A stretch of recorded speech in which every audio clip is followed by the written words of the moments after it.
এজন্য পয়গম্বর সাল্লাল্লাহু আলাইহি ওয়াসাল্লাম বলেন, আও মারাদাম মুফসিদা, বমানা মুফসিদা। পয়গম্বর সাল্লাল্লাহু আলাইহি ওয়াসাল্লাম বলে, এমন অসুস্থতা চলে আসবে গো যে কথা বলার পর্যন্ত বাকশক্তি থাকবে না, এমন অবস্থা হয়ে যাবে গো, শত চেষ্টা করলেও তুমি তোমার শরীরটাকে নড়াইতে পারবে না। আমার ভাইয়েরা, একজন প্যারালাইসিস রোগীর দিকে তাকায়া দেখো, হাঁটতে পারে না, শরীরটাকে নড়াইতে চড়াইতে পারে না, জবান দিয়া যায় কিছু দিয়ে একটা কথা বাইর হয়, কিন্তু কথা ভালোভাবে বুঝে আসে না। এরকম হয় কি হয় না? অনেক মা বোনেরা মাসের পর মাস বিস্তরের মধ্যে অসুস্থ অবস্থায় পড়ে আছে, কথা বলতে চায় কিন্তু কথা বলতে পারে না গো। পয়গম্বর সাল্লাল্লাহু আলাইহি ওয়াসাল্লাম বলেন, আও মারাদাম মুফসিদান আও হারামান মুফনিদা,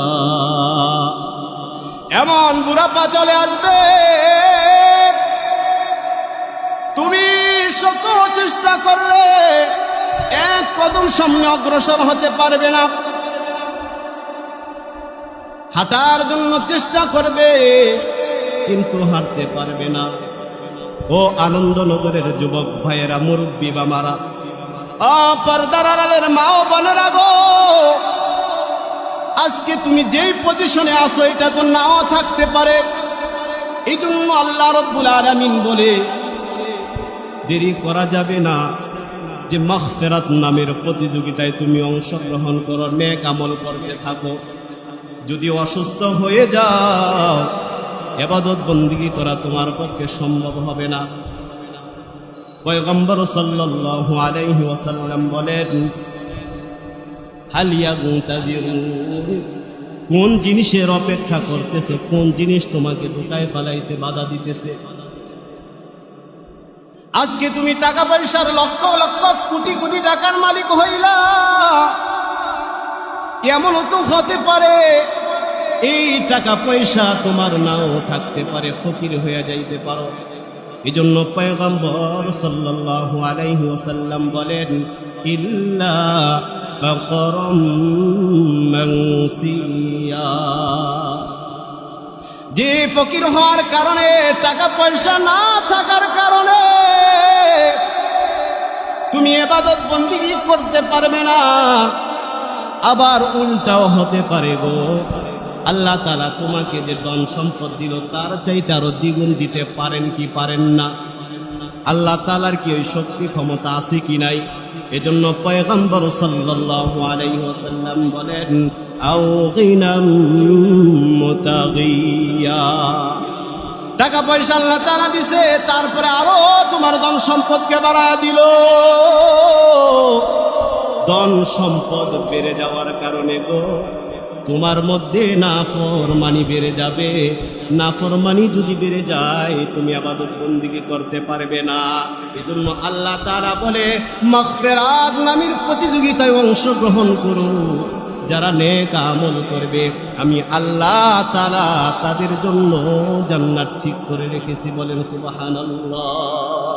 কাদের কুদরত কদারি বরকামাল, أنت حسبي أنت ربي ذو الجلال, صد ہزارا شکر تیرا اے میرے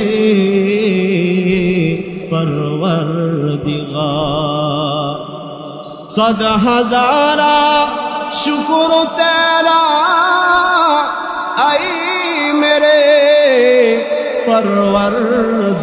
پروردگار, لطف تیرا بے قرانو, فضل تیرا بے شمار. বলি আল্লাহু আকবার। এজন্য পয়গম্বর সাল্লাল্লাহু আলাইহি ওয়াসাল্লাম বলেন, ইল্লা ফাকরাম মানসিয়া, যে তোমার মধ্যে গরিবী হালত চলে আসতে পারে, টাকা পয়সা নাও থাকতে পারে, গরিব হওয়ার কারণে ইবাদত বندگی করতে পারবে না, অথবা তোমাকে আল্লাহ তাআলা এমন ধন সম্পদ দিয়েছে, পয়গম্বর সাল্লাল্লাহু আলাইহি ওয়াসাল্লাম বলেন আও গিনাম মুতাগিয়া, যা ধন সম্পদ ছিল, টাকা পয়সা ছিল, তার চাইতে আল্লাহ তাআলা আরো দ্বিগুণ তোমারে বাড়ায়া দিছে। ধন সম্পদ বেড়ে যাওয়ার কারণে তুমি তোমার মধ্যে নাফরমানি বেড়ে যেতে পারে।